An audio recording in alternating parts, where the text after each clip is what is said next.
As humans, we have a very wide range of emotions, both positive and negative. And at times we can feel like we are completely controlled by those emotions and the way they impact our life. But it's actually really interesting that there are relatively very few chemicals that result in us feeling the way that we do. And really, if you look at it on the positive chemical side, you can look at four key chemicals that interact together to form most of the positive emotions that we have. Those chemicals are dopamine, oxytocin, serotonin, and endorphins. And when you understand what they are and what triggers them, then you can actually realize that you can control your positive emotions much more than you thought that you could. And when you can do that, you can control a big part of how your everyday emotional life affects you because those chemicals, when you trigger them, linger in your bloodstream and spill over into other parts of your day. Negative ones do that too, which is why this spillover effect of our inner reward systems and our inner stress systems play such a big part of our life. If you think about it, if you wake up and you trip when you fall out of bed and you're having breakfast with your partner and you get in a fight and then on your way to work you hit every red light and somebody cuts you off, when you finally get to work and you walk in, you're going to have all of this negative emotion and you might, you know, not say hi to a person as you walk to your desk. You might sit down and not be able to get into your work because you're fuming over that person who just cut you off, and it really impacts your day. On the flip side, if you woke up and you had a wonderful breakfast with your partner, and as you drove to work, you had every green light and the sun was shining, and you walk in that same exact situation, you stop and you say hi to a colleague, you go and get your coffee, and you sit down and you get right into work thinking about your day. The work environment itself wasn't different in either one of those cases. It was the things that affected you leading up to that moment that changed how you approached the situation. And that's just an example of how, in any given moment, we are affected by the moments that came before. And so, the more that we can control the positive emotion that we can trigger in our life, the more we can control the way we experience the moments that come after.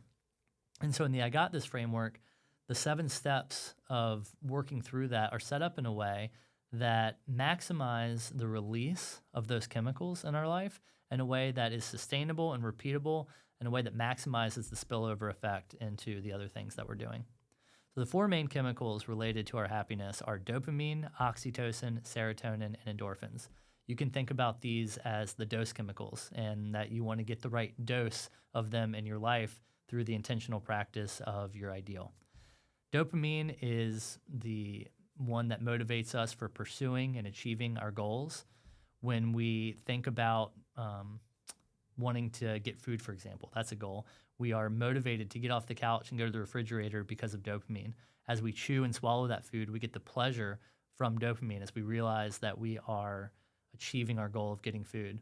The interesting thing about dopamine, though, is that once you've actually achieved the goal, your brain doesn't need to motivate you anymore, and so the dopamine shuts down. And so, for example, the purpose of eating is digestion, but unless something's gone wrong, you're not aware of that at all. The same thing happens with our goals. We're motivated to pursue and we're rewarded for achieving those goals, but unless we've connected that goal to some other step in the future, the dopamine goes away and the void of that energy is replaced by excess cortisol, which is our fight or flight stress hormone. Cortisol is released to get us to protect ourselves from danger.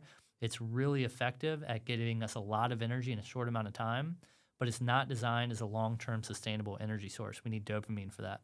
And again, the I Got This framework is designed to set up goals that release dopamine, but then connect them towards longer-term goals, ultimately all the way up to a goal that you'll never be able to achieve, the ideal. And in that way, the I Got This framework creates a sustainable dopamine structure you can use for the rest of your life. As we achieve our goals in the pursuit of our ideal, we are rewarded by oxytocin, which makes us feel like we are connected to others. We get those when we achieve goals that make us feel like we fit in to the group around us, to the tribe around us. And we also sometimes get serotonin. Serotonin is a reward that we get when we realize that we have stood out within that tribe. You can refer back to the video on the 4 needs that humans have and the 7 roles that fill them to show why oxytocin and serotonin are such important kind of corollary chemicals related to goal achievement. And the best way to achieve our goals is to push ourselves outside of our comfort zone through deliberate practice. The I Got This framework is set up to facilitate that type of practice. As we push ourselves out of our comfort zone, we feel stressed when we do that. And that releases cortisol, which a little bit earlier I talked about was dangerous, but it's also essential to not only our survival, but also the way that we thrive in the pursuit of our goals. And that's because if we're not a little bit stressed about something that we're trying to do, we're not going to feel any need to change what we're doing and pursue that new thing. And so goal pursuit requires some stress, and stress can feel bad.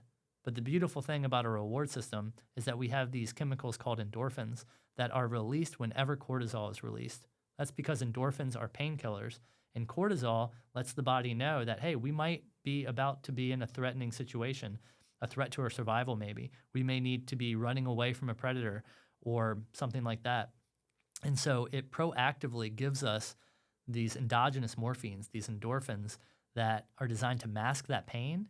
And just like a painkiller that you would take at a hospital, they feel really, really good.